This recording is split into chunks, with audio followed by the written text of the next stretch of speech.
when we're looking at countries that are above the equator, below the equator, in a close distance to the equator, and have mountains and all that, you have very similar images that relate to each other, and they could be thousands of miles away from each other. So the idea that somehow or another they're just going to do this or just going to do that, you don't know until you go to the place. Okay, that's Nepal up there. That's a mask from Nepal. And obviously not anywhere near Mexico or from near Latin America. These are made now to be also for tourist items, and that's what you have to watch for. That's not a tourist mask, but many times they'll want to sell you something that we used to call airport art. In other words, you made it to take home.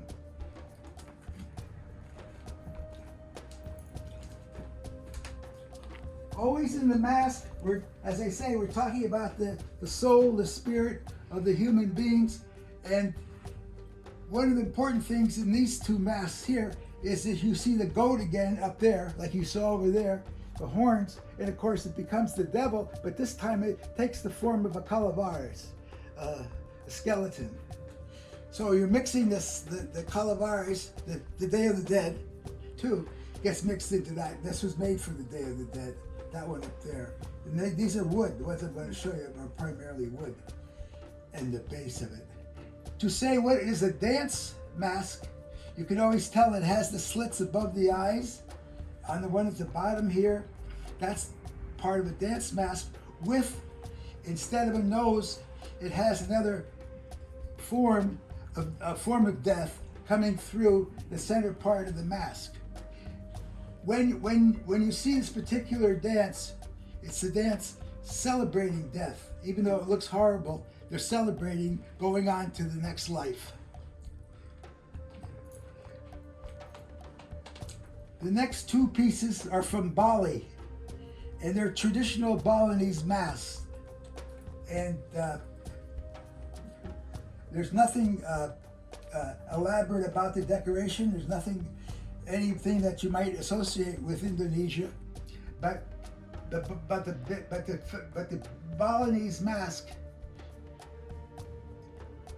in its simplest form, and the two talking about the pain of the human spirit, the dark one up there, and the lighter one questioning the human spirit. All my figures that look so abstract sometimes are always got some of that psychology in it, some of the spirit, some of the religious, some of the pain, some of the possibilities, and some of the good. So I have a variety in that. Let's look up there from the state of Jalisco, and that's the dance. That's from the dance of the cheetah, the mountain, like a mountain lion type animal, cheetah up there, and it's talking about when you find the cheetah, and you find the soul of the person that has the energy to create a lot of things, to do a lot of things, to build a lot of things, is in the cheetah. So the cheetah gets the eyes, again, the open slots are above, so you know it's a dance mask. And those big eyes below, it's an active soul.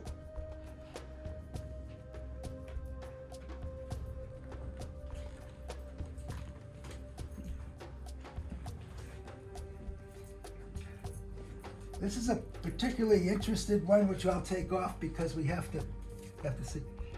Women in Venezuela, in a commune, were making baskets.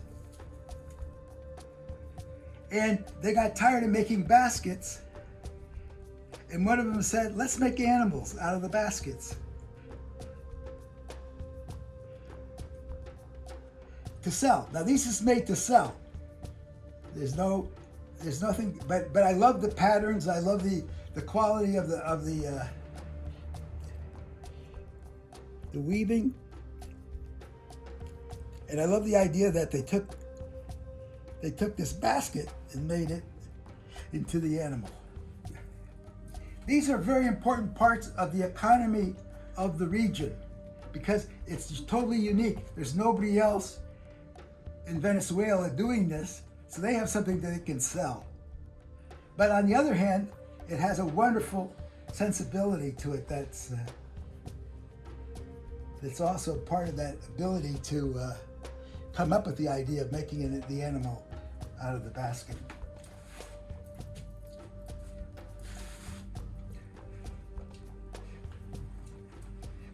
In this one up here from Mexico is a Christos,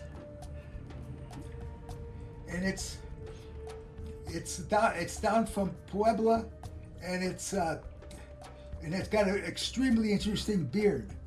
If you look up at the beard and see how at the end it goes into circles, rings around it. It's the conquistador and the Christ mixed. And because if you're in the region of Puebla, you know those fabulous churches that have thousands of imageries on it that tell the story of the conquistador and the Christ child and all that whole period there that they had to deal with and dealt with in terms of the Mexican independence from Spain. This you see in the agricultural areas where they have, that's the bones from a cow that's stuck on the top of the devil, and there's the goat horns again, and it's sticking out the tongue. And I think you can just interpret that any way you want, but I loved it that they stuck the bones on there.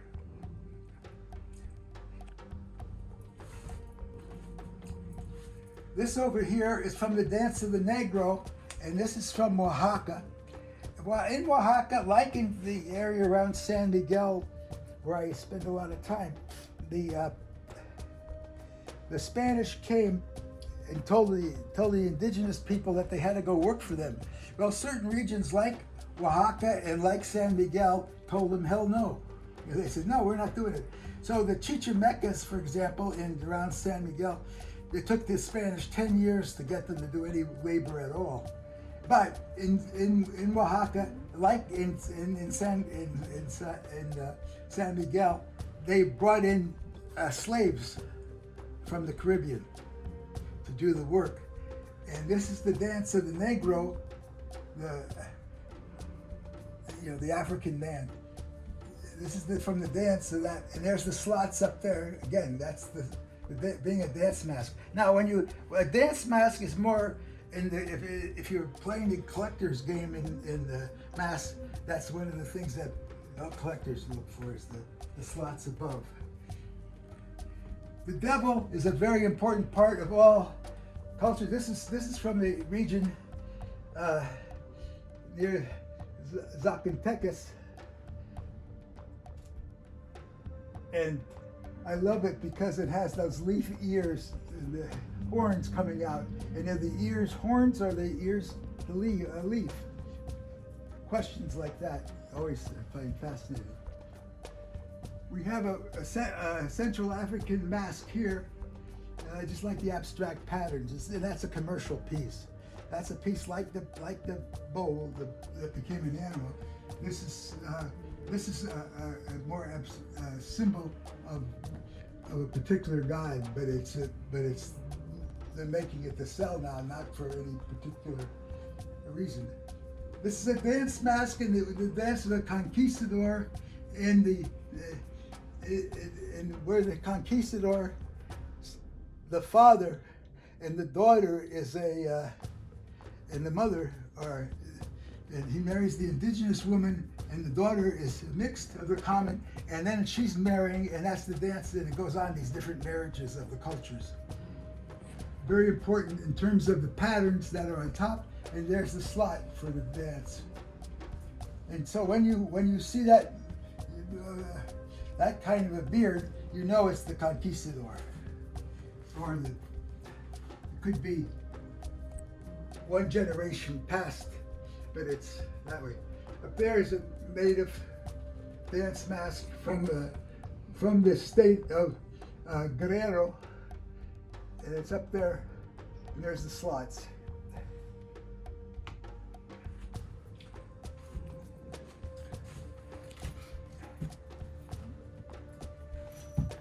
when we're looking at a mask like this is from the museum, the Mask Museum in San Miguel, which is a beautiful museum, masks all over Mexico. Mexico has 146 different languages that are spoken in Mexico. One of them is Spanish. The rest of them are indigenous languages.